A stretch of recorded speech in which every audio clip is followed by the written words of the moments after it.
Science. And 1, 2. Woo! Dance. How?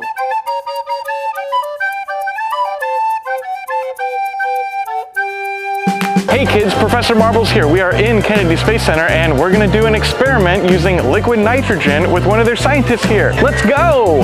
Away! Well, my name is Scarlett. I'm part of the STEAM team here at the Kennedy Space Center Visitor Complex. And have you guys ever heard of liquid nitrogen before? Yes. Yes, awesome. So you guys already know that nitrogen is in the air that you breathe. About 78% of the air around us is nitrogen, but the air is a gas, right? Yeah. In order to take that gas and turn it into a liquid, we have to make it super, super cold. The liquid in my bucket right here is hanging out at a cool negative 320 degrees Fahrenheit.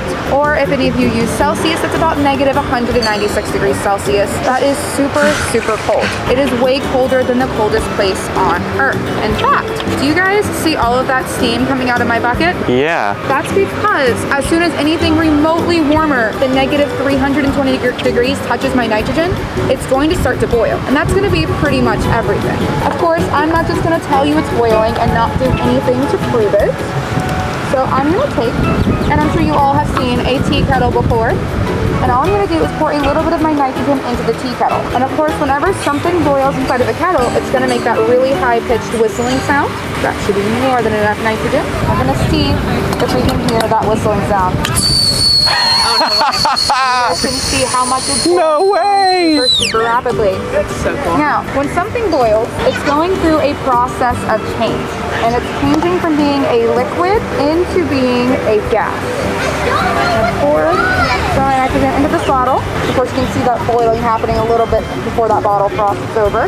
And then I'm going to have a balloon, and we're going to put a balloon onto our bottle, because as that liquid is turning into a gas, it's going to start expanding, and it's going to, you're going to be able to see how much expansion is taking place. Now, I still have a good amount of liquid in here, and my balloon has already gotten pretty big, because those gases take up so much more space than liquids do. Now, I actually have enough liquid nitrogen in this bottle where if I left this balloon on here, it would eventually pop. But I don't want to hear it pop, but I don't think you guys do either, so we're going to go ahead and take that balloon off at this point. And now it's all ready for our nitrogen party. All right. That's so cool. Oh my gosh, no way. So I'm going to introduce you guys to one of my very, very close friends. This is my friend, Bob. Hi, Bob. Now, Bob is my pet balloon snake. Don't worry, Bob doesn't bite. He's very, very sweet. But Bob is getting a little bit stinky, you guys. And so I think it's time to give him a bath. We're going to put him into the liquid nitrogen. We're going to let him enjoy his spa treatment. We're going to hang out here for just a second and... Oh, Bob? Do your pets shrink when you give them baths? Oh no! Oh my goodness, what am I gonna do here? Should I take him back out? Yeah. Alright, let's take him out back and we're gonna see if anything changes. Oh my gosh. Whoa! Start to re-inflate right before our eyes. That's With all of these crazy. gases inside of my balloon, when we put them in liquid nitrogen, they got super, super cold. They actually got so cold they stopped being gases and turned into a liquid. I'm just gonna let you see that with this clear balloon. Oh no! And because it's clear, you're going to actually see that liquid once I take the balloon back out. Now it does change back into a gas super, super quickly. You guys can see just a little bit of liquid splashing on the bottom of that balloon right there. Oh wow. And that is all of the liquids that were inside of our balloon. And of course now our balloon is re-inflating and turning back to being full of gas. And we do have one more experiment. This is one of my very stretchy tubes, as you can see. It stretches quite a bit. So we're going to drop it into my liquid nitrogen. And then I'm going to pull it back out in just a second. And we're going to see, not only can my tube not stretch anymore, but it's super, super brittle.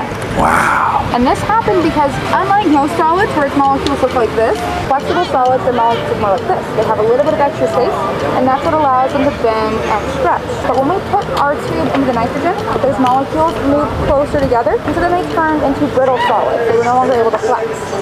Why I was able to break it. Now, do one of you guys want to help me with it even bigger? Sure.